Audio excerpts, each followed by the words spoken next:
Hello, my name is Danny. I am a wildlife photographer and a camera assistant now in Sweden. It's epic. We are setting up super cool camera trap projects. This afternoon we're going out on the frozen lake with this and the snowmobile. It's going to be fun. But today I'm talking to you about photo editing. I get so many responses and questions about how I edit my photos, what I use, what I do, and I thought it would be easier to just share it in a video. So I've got 6 photos. We're going to go through them on Lightroom Classic, Cloud and Photoshop.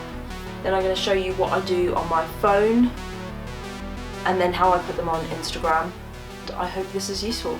Also, before we crack on, I want to mention that how I edit my photos on Instagram is very different to how I edit photos and enter them into photography competitions.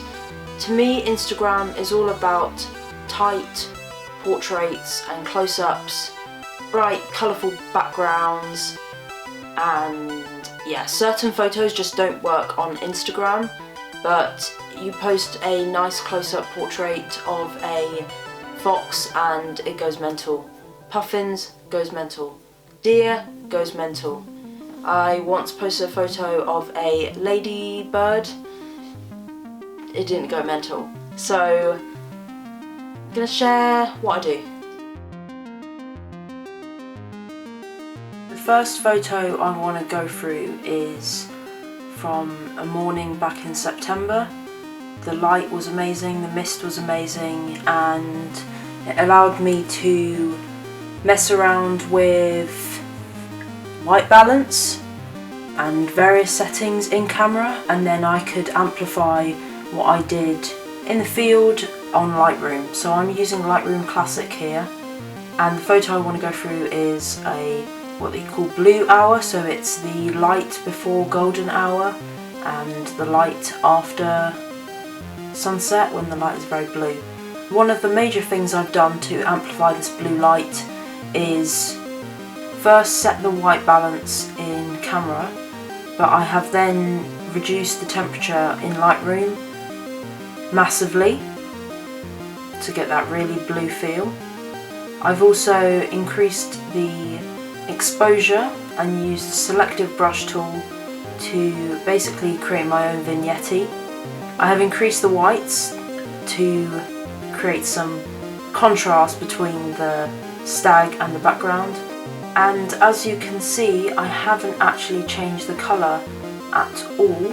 I've only changed the temperature settings, and then I've used some more vignette.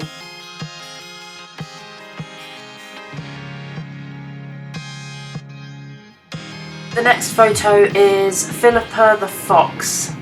She's an absolutely gorgeous little vixen, and I love her feet. For this, I have done quite a bit of selective editing, which is what I do a lot for portraits of animals. One of the major things I do is actually brighten the eyes and brighten the face. And as you can see, lots of selective editing going there. So first thing I've done is painted on the eyes, and I have basically increased highlights and whites. Then I've used another layer for the selective brush to edit the face, and so I have basically very slightly increased the exposure on the face, and then here I've actually reduced the highlights just because I find that under the face often it can look very burnt out if you've increased the exposure of the photo, so I reduced that.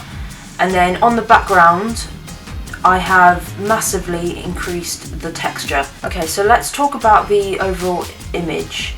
I almost always reduce highlights all the way down and increase the exposure and increase shadows. I find it just looks nicer when the highlights aren't burnt out, and this is what I was saying about creating a very bright image, especially for Instagram. So I'd rather increase the exposure of the entire image and bring out the shadows to brighten the whole image. I also love increasing the vibrance, not really much more than 30 ever, just a little bit to bring out those lights and colours. And I've also added a bit of vignette again, just a little bit, and that's that image.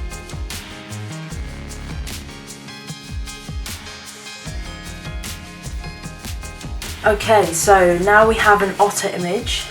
I stayed at a hide for 24 hours and we had great views of 2 otters. One of the major things you can see about this image is the decrease in clarity and contrast in the background. So I wanted to make the focal point of the image, which is the otter, to be really clear and really sharp and really bright, and I wanted the background to be quite soft. And so I've used the selective brush tool and I've massively reduced the clarity and the texture. And then on the otter itself, I have selectively edited certain areas to increase the highlights or decrease the shadows to add a bit more contrast. I've sharpened the face and the eyes as well as the entire otter. We were using flash guns on the otters. It was night.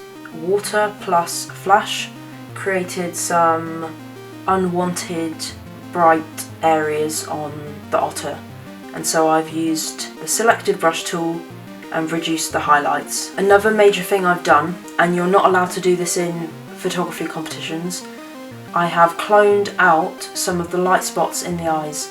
Because we were using multiple flash guns, you got multiple light spots in the eye, and it looks very unnatural, it looks like alien eye. And so I have cloned them out, and then I've used the selective brush tool to basically make them darker and it looks more natural.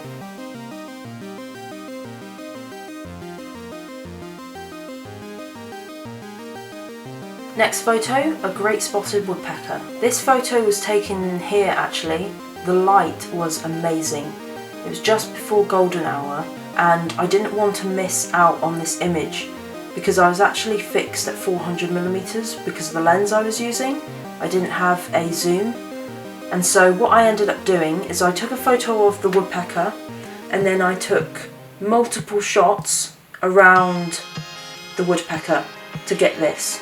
If I took just the photo of the woodpecker, it would be like this, but because I've taken multiple, I've managed to capture the entire setting. I have then copied the same setting on manual mode so nothing will change, and I have exported each image and brought it into Photoshop and stitched it all together. And I put them loosely together, and if you go on the layer mode you can change it so you can overlap them correctly. And then I just use the erase tool to bring the different layers together and stitch them together.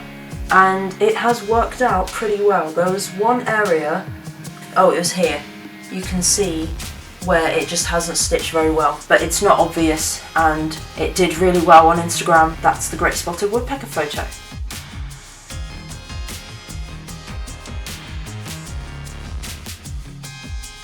This is actually one of my favourite photos from last year. We were on the beach with these grey seal pups. They're only a few weeks old, and we had a really incredible sunrise. We had this band which was clear and the sun rose and it was all golden, but then we had these thick clouds, and so it created this awesome gradient. And so you can see from the original that you've got slight purple coloration in the sky, but I have just overdone it with Lightroom, and so I've used tint and temperature as well as saturation to really bring out those colours. Used the selective brush tools on the background, and I've brought out exposure in the face. Again, I've also selectively edited the eyes, made them darker so they're not too bright and gross looking. Using the selective brush tool to bring out the colours of the background and then make the seal bright and white. And that's the seal pup photo.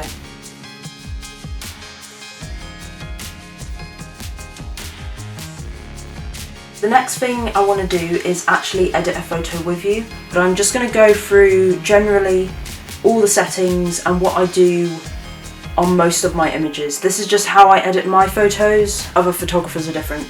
So one of the first things I do is increase exposure, typically, and completely decrease highlights all the way down to the bottom. The reason I do this is because I want the entire image to be bright. One thing I can already tell is I don't like this, how green the white area of the fox is. I'm going to use the selective brush tool and I'm going to paint over the white. And to me that is already loads better. So that will do for now. Let's edit the eyes. So zoom in, selective brush tool, paint over the eyes. Sometimes I paint each eye separately, but for this I'm just going to do it quick. But I always increase highlights, increase whites, and if I'm feeling it, I increase clarity, but I won't do it much, we'll just do a little bit. And so that really brings out the eyes. So if I show you the before and after, you can see they're much brighter. I don't like how bright the eye on the right is, but for now it's fine. So I'm actually going to edit the temperature and tint of the entire image because I don't like the colours. So I'm going to increase that, that looks better.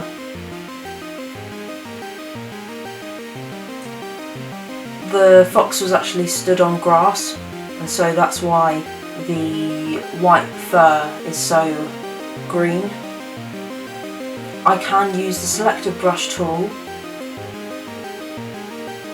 on the background, and I'm gonna target all the bokeh spots, bokeh, however you say it, and I'm going to increase the clarity and texture massively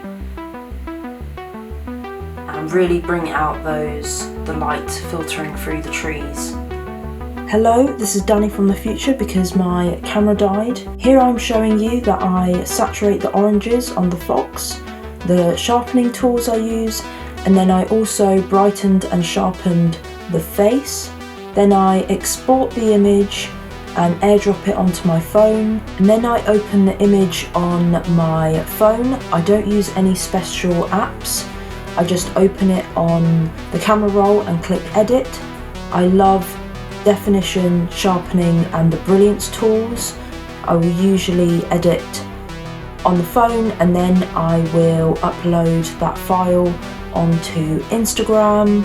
I crop so it fits great as a square as well as the full image, and I sometimes add a filter, maximum of 10%. I sharpen and add more definition, and then I upload the image, and there we go, there's the fox.